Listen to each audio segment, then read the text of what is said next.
the excellence, the visioner, and his vision and mission is excellence in education. To present a token of respect, I would request Pranav Joshi sir to present a badge to DV sir. It's an honor to present this badge to our revered sir, DV sir, symbolizing our appreciation for his remarkable leadership and dedication to the institution. Thank you so much, sir. Thank you, Pranav sir. And again, I would like to request DV sir for flag hoisting ceremony. Even I would request all the heads, the dignitaries to join on stage for this great ceremony with pride.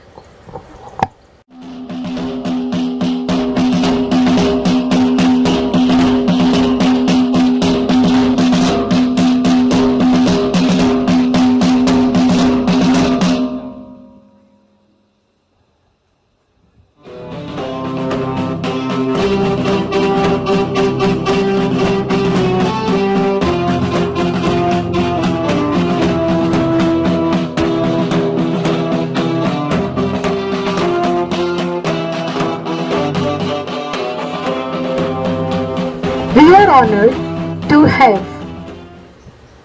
Chairman Sir D.V. Mehta Sir with us. His leadership guidance has really paved excellence in education. He clearly tells that you cannot judge a child with the mark sheet only. There are certain skills which a particular child possesses. There are certain other set of skills which another one may possess. So just similar marking pattern will not work for all. He really works upon students' all-round development. Let it be robotics, let it be 3D painting workshops, let it be including drone technology in the syllabus itself. There are n number of such innovative ideas which Sir has given us. Many a times I feel that how a person can have so many ideas, each point of time, all fresh ones, new ones, and he always surprises us with his mentorship, with his guidance, the way he brings out solutions of the problems. It's amazing. It's always a great opportunity to listen, to really hear his ideas. Yes, round of applause from all of you for the great visionary. His mission is only excellence in education. DV Sir, I would request DV Sir to please share his thoughts on today's event. जय हिंद गोल जय एवं genius को प्रधान आचार्य सभी उपाचार्य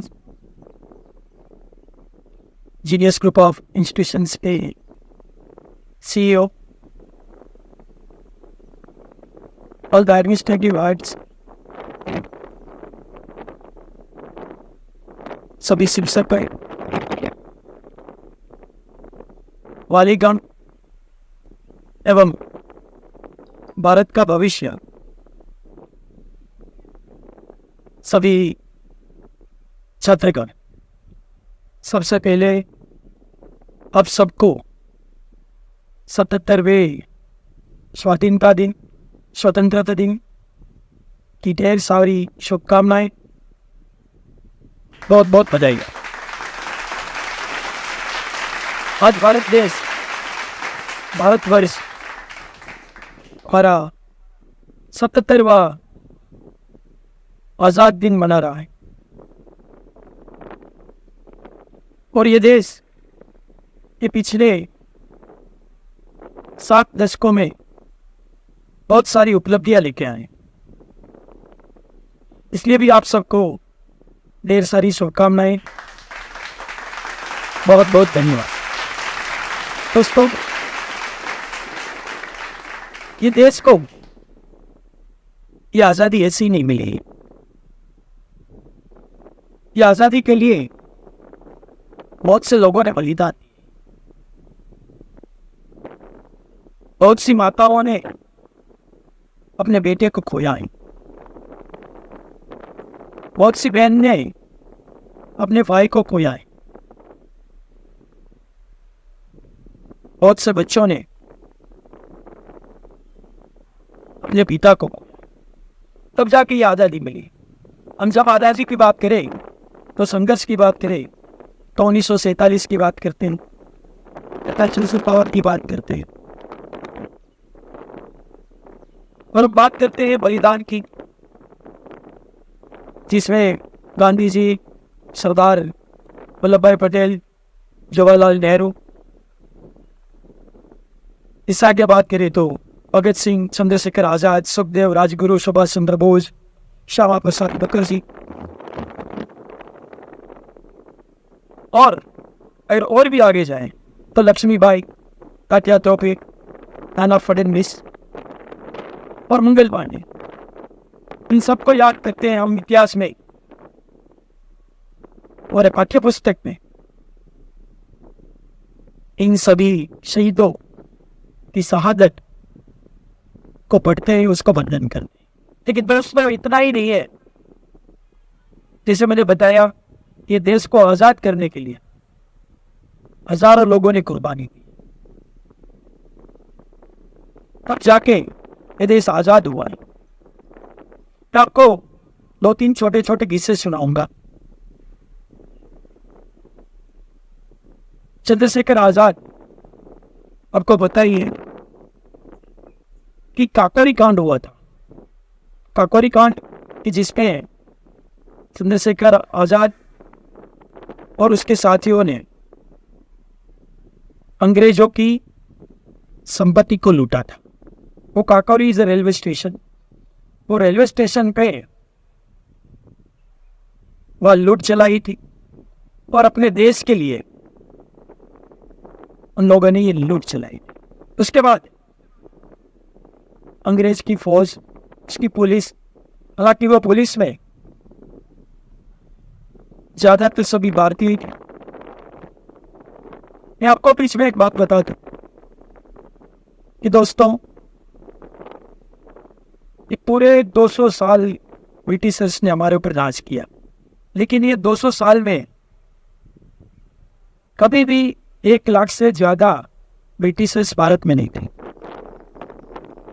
सिर्फ 1 लाख, और ये हमारे इतने बड़े देश बहुत बार में उसके अंदर 200 साल राज किया।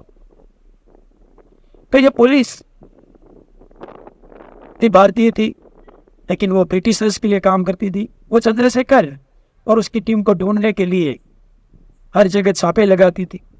चंद्रशेखर आजाद अपना भेष बदल कर एक कार मैकेनिक बन के एक गैरेज में काम करते थे।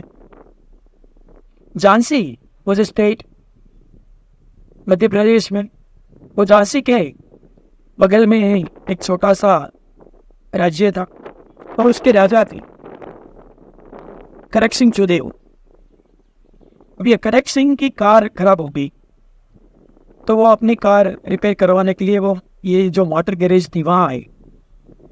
चंद्रशेखर आजाद ने वो कार ठीक कर दी। उसमें मालिक ने चंद्रशेखर को बताया कि आप इनके साथ जाओ कि रास्ते में उसकी कार खराब है। चंद्रशेखर उसके साथ जाते हैं। बदकिस्मती से ये कार खराब हो जाती है। राजा कार में से नीचे उतरते हैं और एक पेड़ के नीचे बैठते हैं। थोड़ी देर में चंद्रशेखर जब कार रिपेयर करते हैं, राजा बैठे तो गोली की आवाज आती। राजा चौंक उठते, कहां से गोली की आवाज? जब देखते हैं तो उसके पीछे एक कोबरा सांप था। जैसे ही चंद्रशेखर आजाद ने उसको देखा तो अपनी रिवॉल्वर से उसके ऊपर गोली चलाई और राजा की जान बचाई। राजा को लगा ये मोटर मैकेनिक और उसके पास ये रिवॉल्वर पिस्तौल कैसे हो सकती। फिर जब दोनों ने बात की तो चंद्रशेखर आजाद ने अपनी असलियत बताई, लेकिन अंग्रेजों को यह पता चल गया कि ये राजा को पता है कि चंद्रशेखर आजाद कहाँ छिपा।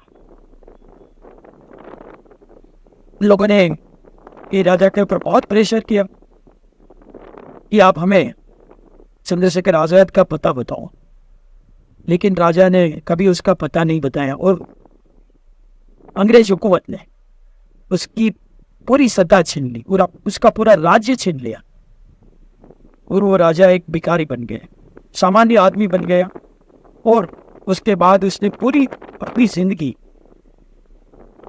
एक साधु की लाइफ, साधु की जिंदगी जी के बिताई। तो उसका ये बलिदान हमें नहीं लगता है कि गांधी जी या जवाहरलाल नेहरू से अधिक है। ऐसी दूसरा किस्सा बताऊंगा। लाहौर की जेल में एक 22 साल का युवा, वो कैद है, गुरुकिशन उसका नाम है। उसके पिता जेल में उसको मिलने के लिए आए और जो दोनों के बीच में जो चर्चा होती, जो संवाद होते, इसके पिता एनी को बोलते हैं कि मुझे अफसोस है कि तूने गवर्नर को क्यों नहीं मार दिया।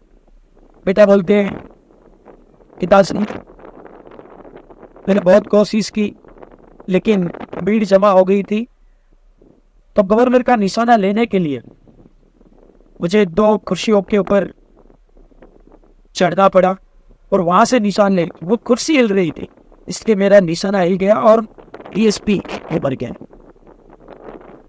पिता बोलते हैं कि मैं बहुत खुश होता अगर गवर्नर तेरे हाथों पर। और बाद में एक चिट्ठी अपने बेटे को देती, वो चिट्ठी उसकी दादी माँ ने लिख के दी हुई है और वो चिट्ठी में लिखा हुआ होता है कि बेटा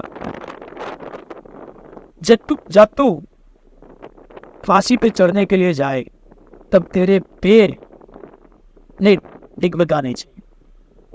क्यों? क्योंकि तू भारत का सपूत है। जब तू फांसी के फंदे पर जाता है तो तू हिंदुस्तान जिंदाबाद, इनकलाब जिंदाबाद बोल के जाएगा और अपने देश के लिए ये तो कुर्बानी।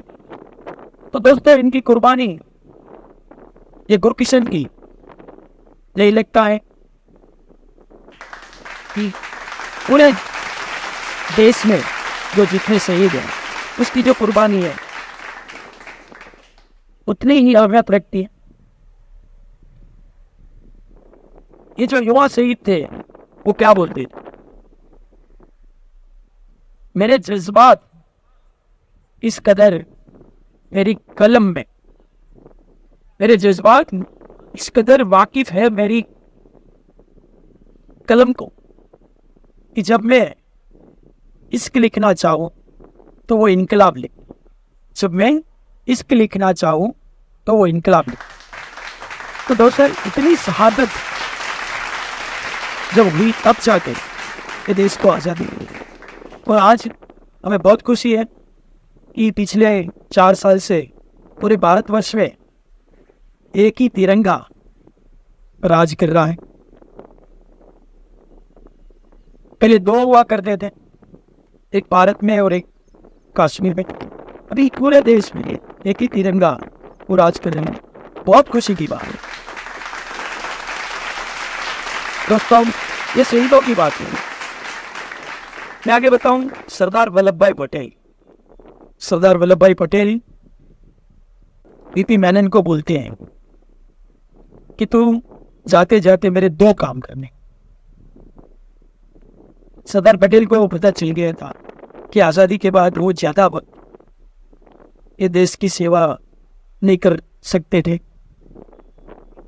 इसलिए वीपी मेनन को बोला कि इंटीग्रेशन ऑफ इंडिया, भारत का एकीकरण किस तरीके से हुआ उसके ऊपर एक तो किताब लिखना है।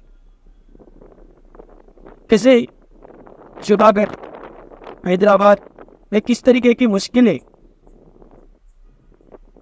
हमने देखी थी। कश्मीर, वो कश्मीर में क्या मसला था, और कौन सी प्रॉब्लम थी, इसके बारे में पूरा डॉक्यूमेंट है, आपको लिखना है। और दूसरा, ट्रांसफर ऑफ पावर। ब्रिटिश हुकूमत जिसने 200 साल तक भारतवर्ष के ऊपर राज किया, और उसका किस तरीके से ट्रांसफर ऑफ पावर्स हो, उसकी एक भी किताब लिखना है। पीपी मेनन 1965 में चल बसे, लेकिन उससे पहले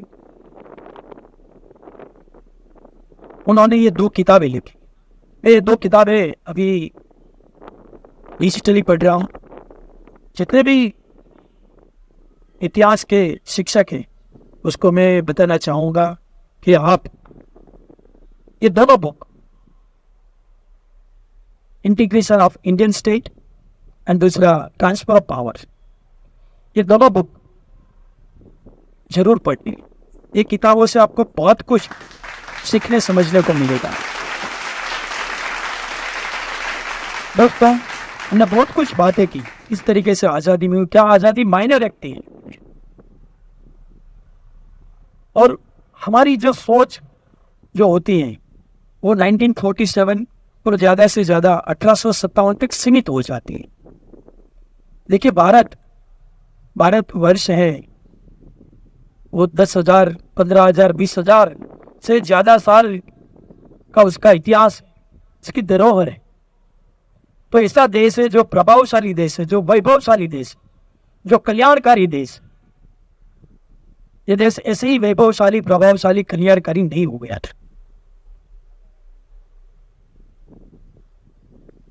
भारत देश सोने की चिड़िया कहा जाता। क्यों? क्योंकि 18वीं शताब्दी तक पूरे विश्व की जीडीपी में भारत का योगदान 36%, 36% योगदान भारत की इकोनॉमी का था, जो आज 2023 में करीब 2% से ज्यादा भी। वो 1800 साल तक 36%। तो ऐसा भारत देश था। हार्वर्ड यूनिवर्सिटी जब अपना 300वां जन्मदिन मना रही थी, तब उसने एक सेमिनार आयोजित किया 1937 में। बहुत ही इंटरेस्टिंग बात है दोस्तों, आपको थोड़ा लगेगा I am taking time, but मैं वालियों को, शिक्षकों को हमारा इतिहास क्या है उसके बारे में थोड़ा बहुत कुछ बताना चाहता हूँ। तो हार्वर्ड यूनिवर्सिटी की 300वीं वर्षगांठ थी। उस उपलक्ष्य में उन लोगों ने अमेरिका में जो चाइनीज एम्बेसडर उसको बुलाया था, और ये चाइनीज एम्बेसडर चाइना में पेकिंग यूनिवर्सिटी, बेजिंग यूनिवर्सिटी में प्रेसिडेंट और वाइस चांसलर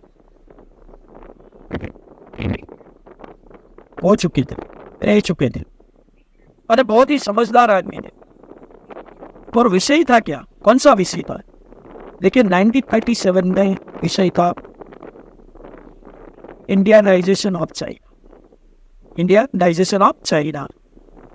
और अपनी स्पीच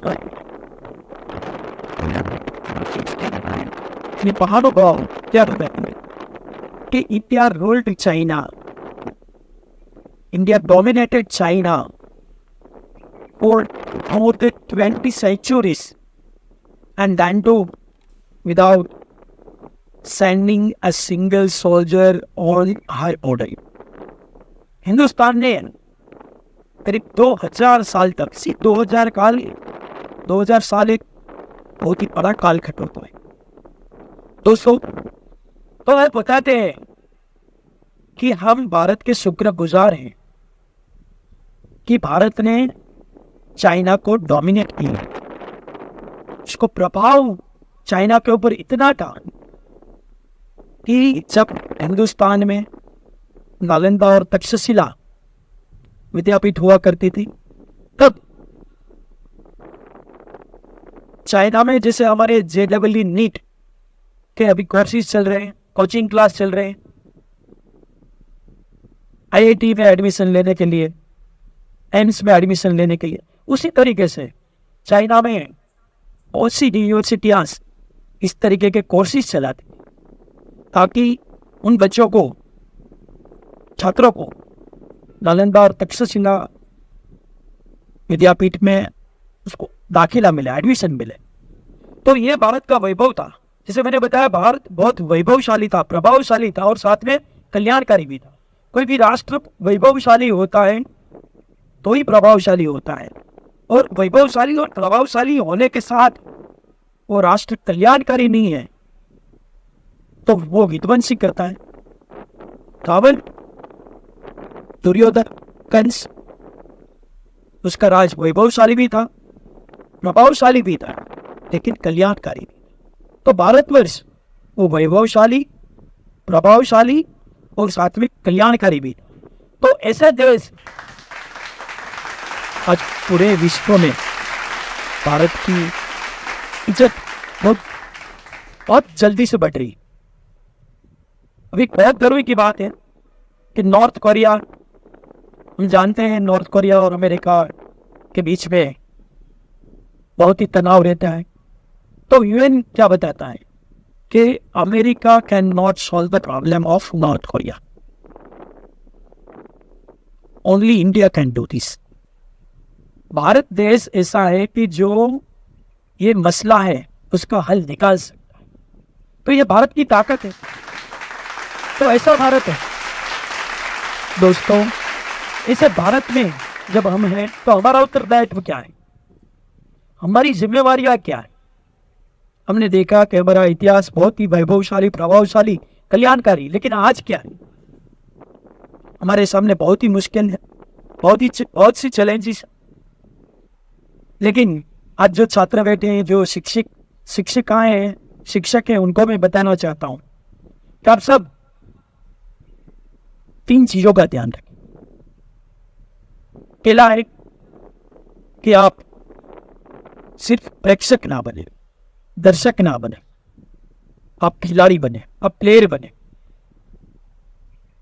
आज जैसे हमारे पेरेंट्स का इसके बाद स्पोर्ट्स डे है तो पेरेंट्स यही इसी मैदान में खेलेंगे। भी बहुत से पेरेंट्स खेलेंगे, बहुत से पेरेंट्स दर्शक भी होंगे।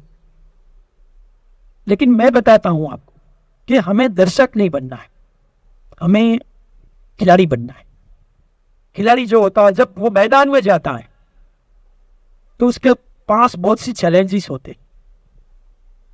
वो जीतता है तो बहुत मान सम्मान भी मिलता है, हारता है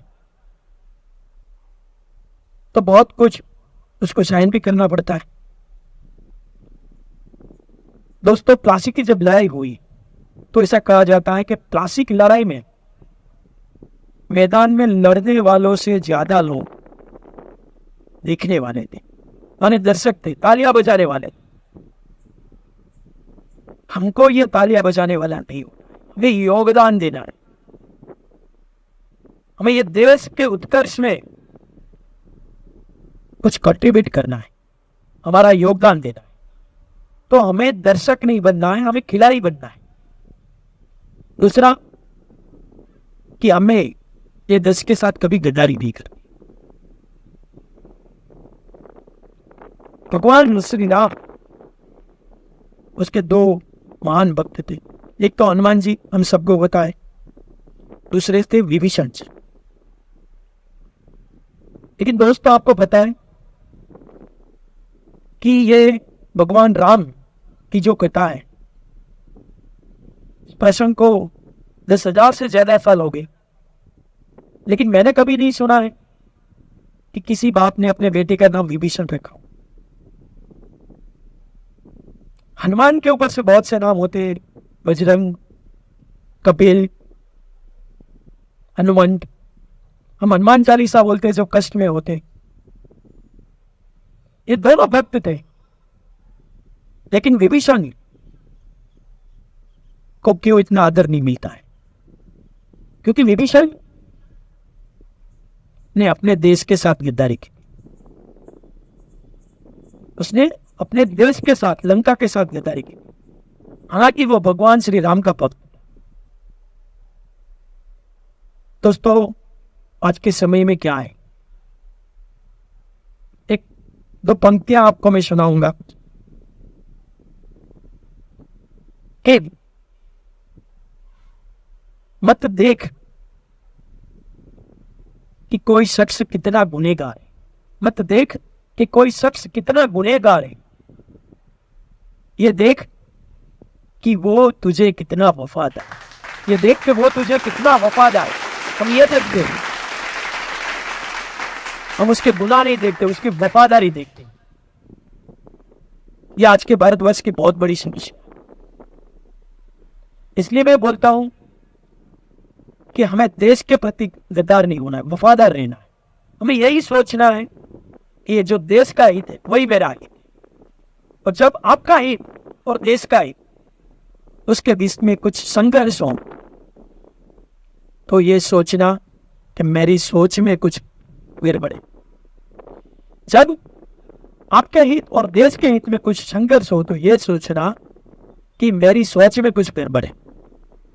लेकिन आपके देश के साथ कभी गद्दारी नहीं थी। दोस्तों, हमने जैसे बताया कि ये देश जिसने सिकंदर का रथ मोड़ के रख दिया, ये देश जिसने गौरी को 16 बार हरा के छोड़ दिया, ये देश ये जो समंदर के ऊपर पत्थर से एक पुल बनाता है, जब भगवान श्री राम के धनुष की टंकार से खुद समुद्र देव रास्ता दे देते हैं। ये देश की धरोहर है, ये देश की ये ताकत है। तो ऐसे देश से कभी गद्दारी नहीं। ये दूसरी बात।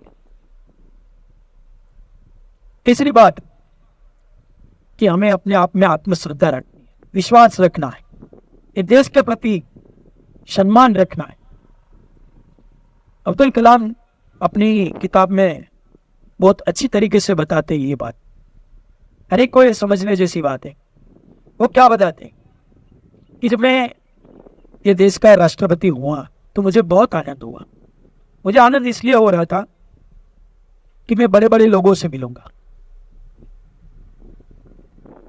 मैं पॉलिटिशियंस को मिलूंगा, मैं ऑफिसर्स को मिलूंगा, मैं इंडस्ट्रियलिस्ट को मिलूंगा, मैं बिजनेसमैन को मिलूंगा, मैं बहुत बहुत बड़े खिलाड़ियों को मिलूंगा।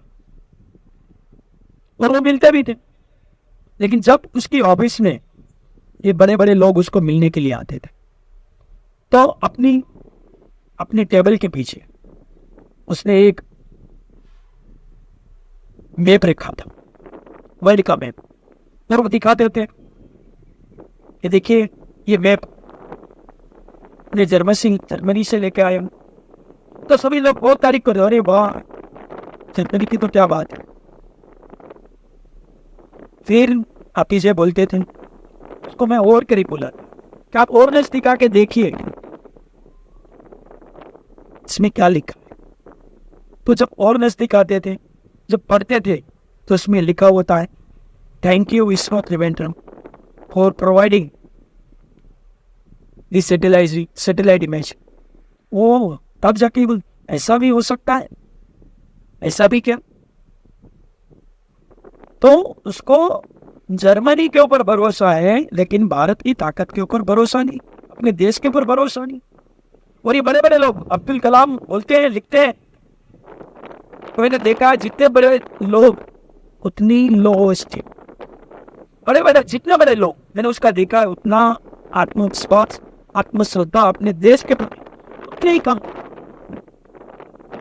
और आगे वो लिखते हैं कि मैं पूछता था कि आपको बताएं कि विश्व में सबसे पहले रॉकेट का इस्तेमाल किसने किया, ऐसे ही वो जवाब देते थे।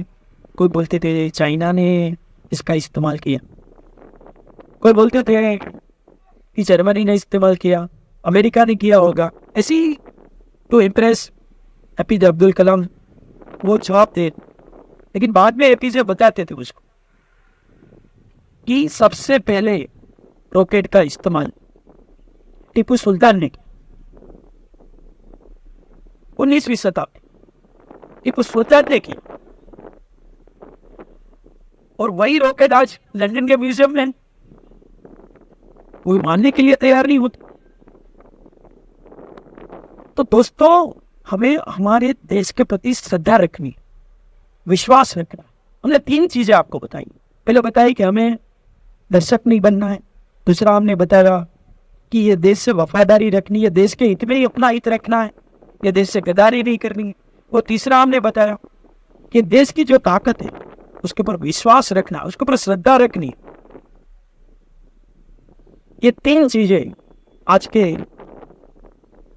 इस उपलक्ष्य में, आजादी दिन के 77वें जन्मदिन के उपलक्ष्य में, मैं सभी विद्यार्थियों, सभी शिक्षकों, सभी आचार्यों उसको ये बताना चाहता हूं कि अगर ये देश में ये 3 चीजें हमारी अगली पीढ़ी में आ जाए तो ये आजादी का अमृत काल जो है, इसमें भारत को विकसित राष्ट्र बनाने से कोई नहीं रोक सकता। दोस्तों, आज का मेरा जो मकसद आप सबको ये सब चीज़ें बताने का सिर्फ इतना ही था। मैं आपको बताऊं कि दुष्यंत कुमार की चंद लाइन बता के मैं अपना वक्तव्य है वो पूरा करूंगा। वैसे तो दुष्यंत कुमार की यह कविता, इस हिमालय से कोई गंगा निकलनी चाहिए, पीर पर्वत सी पिघलनी चाहिए, कुमार विश्वास ने बहुत अच्छे से ये कविता को गाया है। आप सुनना कभी कि पीर पर्वत सी पिघलनी चाहिए, इस हिमालय से कोई गंगा निकलनी चाहिए। वो आगे क्या लिखते हैं? वो लिखते हैं कि सिर्फ हंगामा खड़ा करना मेरा मकसद, सिर्फ हंगामा खड़ा करना मेरा मकसद नहीं, मेरी कोशिश है कि सूरत बदलनी चाहिए। सिर्फ हंगामा खड़ा करना मेरा मकसद नहीं दोस्तों, मेरा भी ये मकसद नहीं, लेकिन मेरी कोशिश ये है कि सूरत तो बदलनी चाहिए। मेरे सीने में ही ना सही, लेकिन तेरे सीने में और कहीं पे भी, लेकिन ये आग जलनी चाहिए, ये आग जलनी चाहिए, ये आग जलनी चाहिए। अब सभी लोगों को फिर से 77वें आजाद दिन के उपलक्ष्य में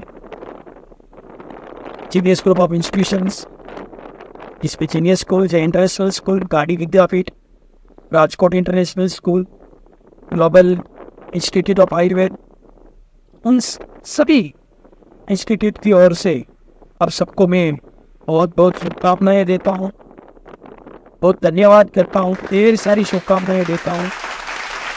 थैंक यू। जय हिंद, जय भारत, वंदे मातरम।